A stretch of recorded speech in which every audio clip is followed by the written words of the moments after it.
All of the events in this video really happened, but none of them were ever fully explained, because at some point, time stopped behaving the way it should. The Dancing Plague, 1518, France. People danced until they died. July, 1518, Strasbourg, France. The summer heat is unbearable. The streets are narrow, the people are exhausted. And one morning, a woman steps into the middle of the street. Her name is Frau Trophea. Without music, without reason, she begins to dance. At first, no one pays attention. Maybe she's celebrating. Maybe she has lost her mind. But hours pass. She doesn't stop. Her feet bleed. Her breathing becomes shallow. Yet she keeps dancing. The next day, she's still there. And now, she's not alone. Other people begin to dance. The same way. Without music, without joy. They don't smile. They don't laugh. They simply can't stop. As days pass, the number grows. Dozens, then hundreds. Some collapse in the streets. Some fall to the ground. But they stand up and continue dancing. The city panics. Doctors are called.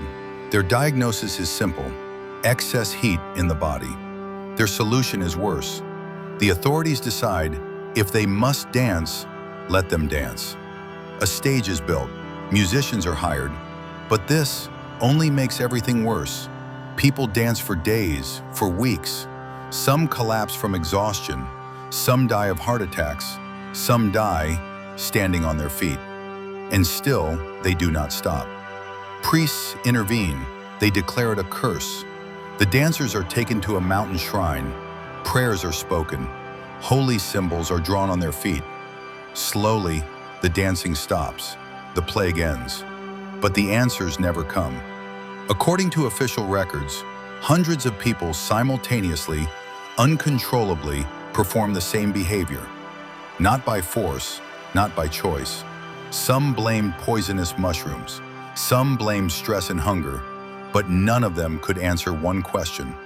Why did people keep dancing even while knowing they were in pain? And the real question was this: what if this wasn't a disease? What if, for a brief moment, human free will was taken away? Because sometimes, it's not the body that loses control, it's the mind and time. Do you think this was a mass hysteria or something we still can't explain? Write your answer in the comments. The Dyatlov Pass Incident, 1959, 9 people, one night, an escape without answers. February 1959, Northern Soviet Union, the Ural Mountains. Night is about to fall as 9 hikers stand in the middle of the snow. The temperature is -30. The wind cuts like a blade. But these people are not afraid. They are experienced. They know these mountains. And that night, none of them should panic. They set up their tent. They eat. They write in their journals. Everything is normal until, after midnight, something happens. Suddenly, but no one knows what it was, because no one survived to tell the story. Days later, search teams reach the area. The first thing they find is the tent, but the entrance was never used. The fabric was cut open from the inside. That means only one thing: the people inside did not want to leave. They wanted to escape. Footprints are found, some barefoot, some wearing only socks. In -30 degrees, the tracks lead downhill, not running, walking. The first bodies are found in the forest. They tried to light a fire. They failed. They were not wearing enough clothing. Others are found farther away. Some have broken ribs, but there are no external injuries. One is missing a tongue. Another is missing eyes. The autopsy report states, cause of death, hypothermia. But at the end of the report, one sentence stands out. The deaths were caused by an unknown and irresistible force. The case is closed. The area is sealed for years. Witnesses are silenced. And the questions begin. Why did experienced hikers slash their tent and flee? Why did some try to return? And why did none of them help each other? Some said it was an avalanche, but there were no avalanche traces. Some said it was a military experiment, but there was no evidence. And some asked a far more disturbing question: what if they weren't afraid? What if they didn't see a creature? What if, for a brief moment, they witnessed something they were never meant to see, and their minds couldn't process it? Because some fears can't be seen, and some things can't be escaped. Sometimes, you are simply in the wrong place. What do you think happened at Dyatlov Pass? Was it nature, human action, or something we still can't explain? Write your answer in the comments. The Taos Hum, a sound that was never meant to be heard. New Mexico. The town of Taos, a small place in the middle of the desert, famous for its silence. At night, even the wind seems afraid to speak. But some people begin to hear something that isn't speaking at all. At first, no one takes it seriously, because what they describe sounds impossible. A deep, constant, low-frequency hum. Not an engine, not the wind, definitely not power lines. It feels like it's coming from inside the earth itself. Not everyone hears it, only about 2% of the town, but those who do tell the exact same story. It starts when I lie down at night. I cover my ears, it doesn't stop. I get in my car, it follows me. And the strangest part, when some people leave the town, the sound disappears. But for others, it never stops. People begin to suffer: insomnia, headaches, nosebleeds, heart palpitations. Some fall into depression. Some abandon their homes. Scientists arrive, measurements are taken, microphones are installed, underground vibrations are analyzed. Nothing. Some say it's coming from military facilities, but there are none nearby. Some say it's industrial machinery, but there are no records. Then more disturbing theories appear. Low-frequency sounds rising from deep within the Earth's crust. Vibrations that exist right at the edge of human hearing. Sounds that were never meant to be heard, but some ears can hear them. And it gets worse. After hearing the hum, some people begin to say things like, "It has a rhythm. It feels like something is breathing. It's as if it pauses and listens back." That's when people start to doubt themselves. Am I losing my mind? But when strangers who have never met describe the same sound using the same words, the doubt grows. Some believe the hum is connected to Earth's magnetic field. Others believe it comes from unknown structures beneath the ground. And some, in quiet voices, ask, what if this isn't a malfunction? What if the Earth is reacting to something that doesn't belong to us? Because some sounds are harmless, but others become dangerous the moment they are noticed. Taos is still quiet, but on certain nights, some people cannot sleep, because what they hear isn't loud. It's just deep enough that you can't escape it. What do you think the Taos hum really is? A natural phenomenon, or something we don't yet understand? Write your thoughts in the comments. The Mary Celeste, a voyage with no one on board. December 4th, 1872. The Atlantic Ocean. The weather is clear. The sea is calm.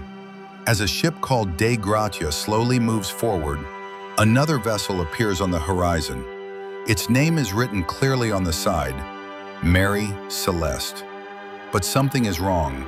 The sails are raised, yet the ship has no direction. It drifts aimlessly with the waves. The captain approaches. Signals are sent. No response. A boarding crew is dispatched. The moment they step onto the deck, they notice something unsettling. Everything is in perfect order. Food is there, fresh water is there, the cargo is untouched, but there are no people. They enter the captain's cabin. The ship's logbook is still there. The last entry reads, November 25th, 1872. That's 10 days before the ship was found. But the log mentions no storm, no fight, no danger. The captain's personal belongings remain. His pipe is still there. Navigation charts are spread open. And then, something even stranger. The captain's wife and his young daughter were also on board. This wasn't just a crew, it was a family. Only one thing is missing, the lifeboat, which means they didn't flee in panic. They didn't run. They chose to leave the ship. Sailors begin to ask, why? There are no pirates, no signs of attack, no blood. Some claim alcohol barrels leaked gas, but there's no explosion damage. Some say a sea monster attacked, but the ship is intact. And some whisper a far more disturbing possibility. What if something was on that ship that couldn't be seen? What if the people didn't leave to escape, but because staying was no longer an option? Because at sea, some dangers are not waves, and sometimes, abandoning a perfectly safe ship feels more reasonable than staying aboard. The Mary Celeste is eventually towed to port, but no one ever sails her again. And among sailors, even today, there's a saying, to see a ship abandoned at sea is more terrifying than seeing it full of people. What do you think happened on the Mary Celeste? Why would people leave a ship that was still completely seaworthy? Write your thoughts in the comments. The lost colony of Roanoke. Where did an entire people go? The year is 1587. Ships cross the Atlantic Ocean and approach the shores of America. The goal is clear, a new life, a new colony. English settlers arrive on Roanoke Island, off the coast of what is now North Carolina. Among them are women, children. This is not a military outpost. This is meant to be a home. The colony's leader is John White, but soon an unexpected decision must be made. Supplies are running low, and White is forced to return to England to bring help. When he leaves, 117 people remain on the island. Before departing, they make an agreement. If we move willingly, we will leave a sign. If we are taken by force, we will carve a cross into the trees. John White returns 3 years later, but when he arrives, the colony is gone. The houses are not destroyed, belongings are not scattered, weapons are still there, but not a single person remains. No bodies, no signs of struggle, no fire. Only one thing is found. Carved into a tree, a single word, Croatoan. The name of a nearby native tribe, but there are no signs of that tribe either. White searches, he calls out, he waits, but the island does not answer. A storm approaches, he is forced to leave, and he never returns again. Years pass. Some say the colonists joined local tribes. Some say disease, hunger, but none of these theories explain the same questions. Why are there no graves? Why is there no message? And why only one word? And then there is the most disturbing question of all. What if these people didn't flee? What if they slowly stopped belonging there? Because sometimes people don't die, they simply disappear. Roanoke Island is still there today, silent, but on some nights, it feels like someone is still trying to tell a story that was never finished. Where do you think the people of Roanoke went? Did they relocate, or were they erased from history? Write your thoughts in the comments. The time-jumping plane. Flight 914 from 1955 to 1992. The year is 1955. A Pan Am aircraft takes off from New York. Flight number 914. Destination, Miami. On board are 57 passengers and 4 crew members. Everything is routine. The plane lifts off. It appears on radar, and then it disappears. Authorities wait. Minutes pass. Hours. But the aircraft never sends another signal. Flight 914 is officially declared missing. The case is closed. Years go by. Then in 1992, Caracas, Venezuela, airport radar detects an unfamiliar aircraft approaching the airspace. The control tower makes contact, and a voice responds, "This is Pan Am Flight 914. We are approaching Miami." The tower freezes. Because Pan Am Flight 914 vanished 37 years ago. The controller responds and states the date. A pause. Then the pilot's voice returns, shaking. That's impossible. It's 1955. The plane is cleared to land. Passengers step out, but something is wrong. Their clothing belongs to the 1950s. Their luggage is outdated. Newspapers they carry are decades old. The pilot shows the tower a calendar. The year printed on it, 1955. Then the pilot panics. He shouts to the control tower, "Do not stop this aircraft." The engines roar. The plane takes off again. And it is never seen ever again. Authorities deny the story. They say there are no records, no documents, no proof. But the story spreads, and people begin to ask, what if the plane didn't disappear? What if it simply arrived at the wrong time? Because some journeys are not measured in distance, but in time. Do you think Flight 914 really jumped through time, or is this just a modern legend? Write your thoughts in the comments. Maybe none of these events are truly terrifying on their own, but when you think about them together, they all ask the same question. People vanished overnight. Ships were found without a single soul on board. Hikers cut their way out of tents and ran into the cold. Some claim they jumped through time, and some heard a sound coming from inside the earth. So what if these weren't coincidences? What if they were different traces of the same thing? Maybe the problem isn't where we are, but when we are, and what we are inside of. Because some things can't be seen, but once they are noticed, there is no way back. Do you think these events were an unexplained phenomenon in human history, or something we still don't understand? Write your thoughts in the comments.